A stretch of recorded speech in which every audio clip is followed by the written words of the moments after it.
اولین تربیت در اسلام ای تقوا سر می شود. اولین تربیت در اسلام ای چی سر می شده؟ ای تقوا. در یهودیت، در دین یهود اولین تربیت ای کجا سر می شود؟ دوست داشتن ملت یهود. تا ملت یهود نباشد تو را هیچ محل و یا در دینشون قبول نمیکنن. یا مادرت یهودی باشه یا حتما خودت باید ملت یهود باشه. در بسیاری جا آدم میپرسن که اول تو ملت نام میگیرن یا تو میگن اول مسلمانی یا نام ملت هم میگیرن. او انا میخیلن تو اول میگن مقصد پیروی دین موسی یا یهودی. اگر گویی که پیروی دین موسی و یهودی نیست قبول نمیکنن. در یگان جای آیین یهود دعوت نیست. خاص دین برای خشونه، دینی و یا برای یک منطقه، برای یک ملت و برای هیچ که نیست. میگم ما جدا کرده های خداییم. حتی در قرآن داستان یهودی ها را خدا میبیاره، میگن نحن ابناء الله، میگن ما بچه های خداییم. چی میگفتن؟ نحن ابناء الله، ما بچه های خداییم. و احباؤه، ما دوست های خداییم. همه چی برای ما درست است. غیر ما همه در خدمت ما است. برای همین همه جا دیگه میریشه دووندگی هم. دیگه انسان ها میگم از زیر پای ما دارن، خدمت ما را باید کنن. یگانه مردمی که خونشان و پوستشان همه بالا میدونن. در هر منطقه که دانه که ملت ایدین بالا دانستن، این برنامه یهود است.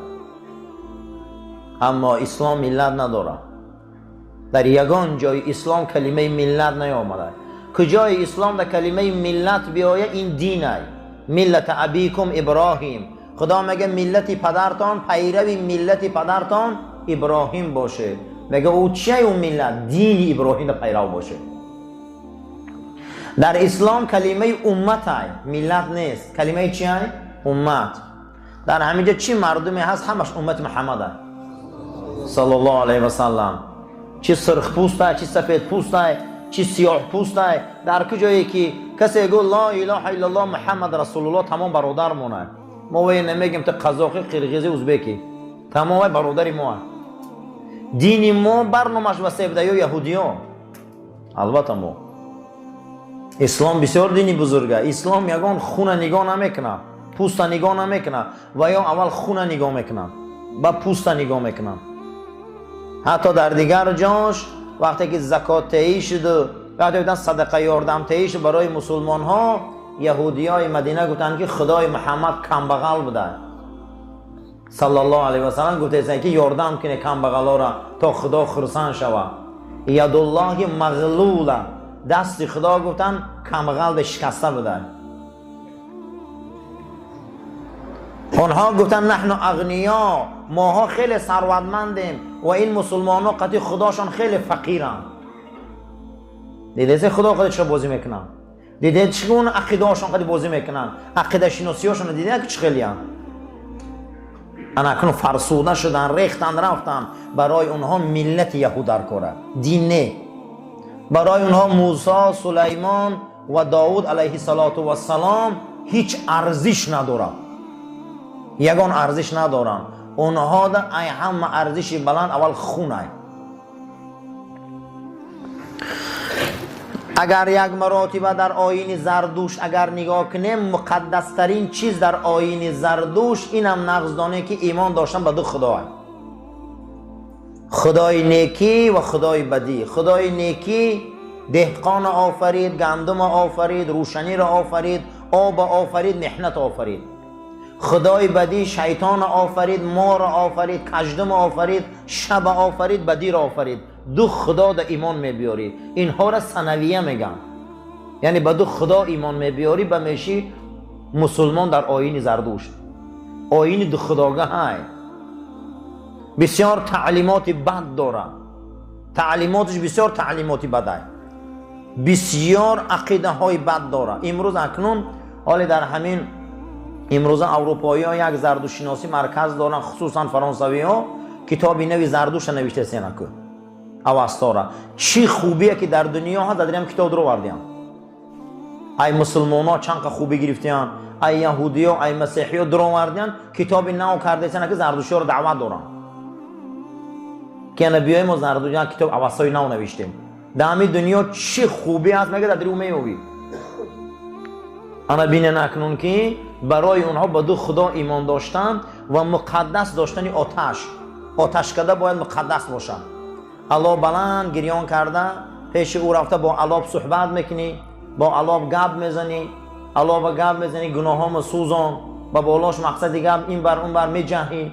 بعد از او صحبت میکنی میگه که زردی درد علم مگیر، سرخی تاته و گرمی تاته خدیو گپ زده میشینی. این همین خدا داریشون. سیمین آیین مسیحیت، کسی در درون دلش اگر محبت عیسی و مریم داشتگی باشه 70 سال هم زنا کرده دوزخ نمیروه. کسی اگر محبت عیسی را داشته باشه میگه این قربانی شده خدا های، این بچه خدا قربانی شد. میگه مسیحی ها این یک باری را به صلیب کشیدن، به خاطر گناه ما زمین آمد، همه گناه ها را گیری برد هم سری صلیب. ما هیچ گناه نداریم خلاص. اگر همین سال 70 سال خوک خورده کرده عقیده اینا جهنم نمیرن. 70 سال اگر یک زن با 10 مرد خواب شود او با عاقبت عیسی وی خلاص میکنه. انا بینه نه که دین شناسی را، انا بینه نه که دین داری را. مسیحیت یهودیت برای یهود ملت در کار بوده، برای مسیحیت محبت عیسی و مریم در کار بوده، برای زردشت دو خدا در ایمان داشتن و آتش مقدس داشتن ضرور بوده است. مجموعاً در دنیا 3,500 دین امروز، یک تاش اسلام است. اما یک کس میپرسه که اسلام کجا سر میشه؟ اسلام چی میگه؟ اسلام کجا سر میشه وقتی باید اگر ای خیلی شوه؟ اسلام چی گپ میزنه؟ اسلام میگه ان اکرمکم عند الله اتقاکم. نزد خدا با حرمت ترین شما کسی هست که تقوا داره. اسلام ای تقوا سر میشه. در بین همش اگه با کدامش فرقش بلنده؟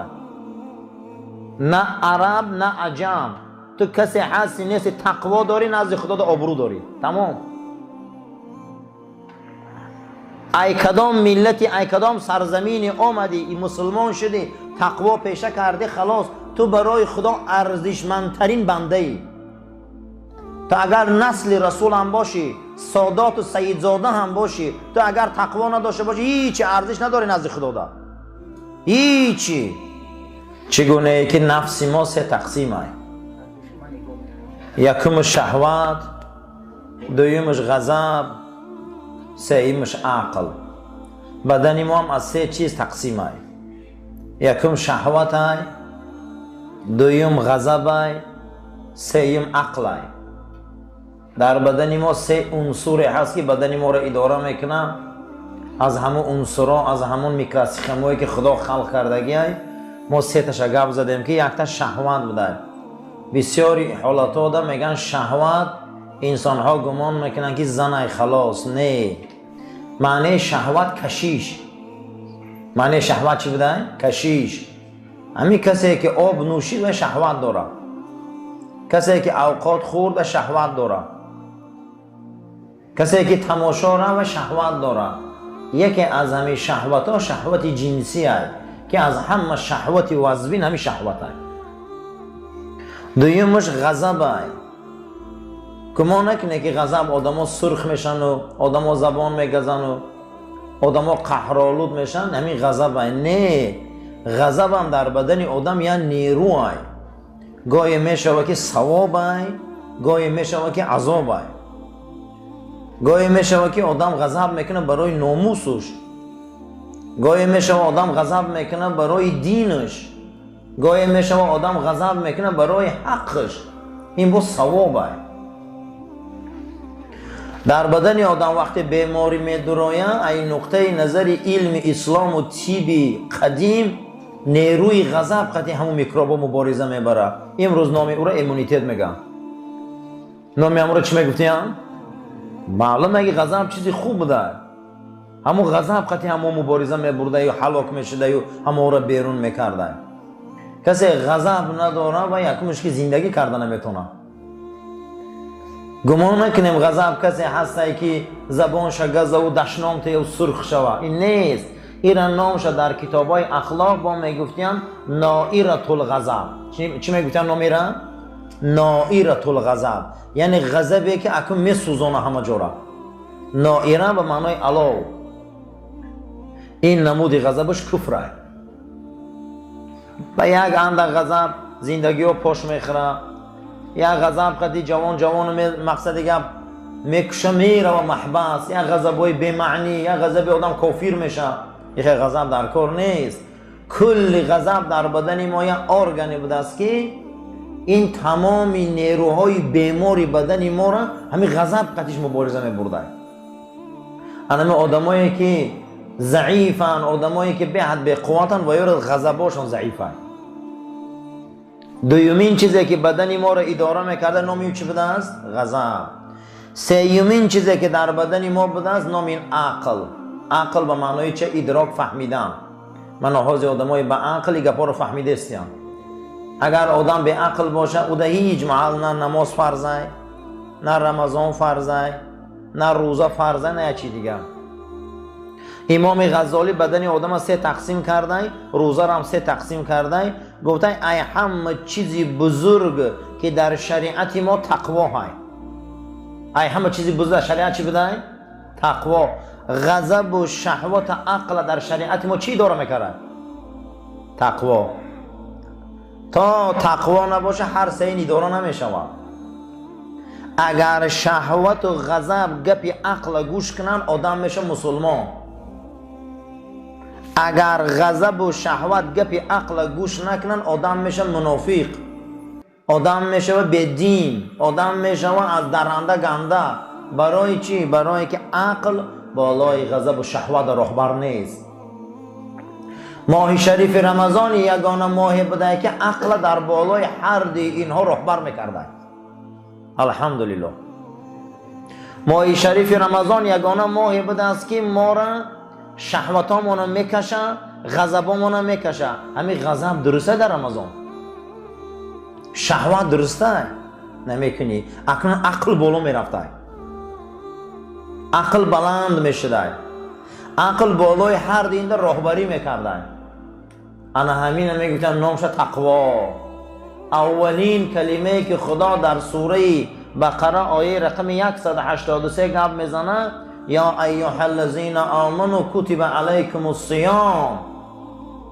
آیه دوم آخر آیت لعلکم تتقون. شما این روزه بگیرید، روزه فرضه تا اینکه شما به تقوا رسید، نفساتون اداره کنید، تا اینکه شما شهوتاتون اداره کنید، تا اینکه غضباتون اداره کنید. الحمدلله. الحمدلله که بدن ما اداره میشده با واسطه تقوا.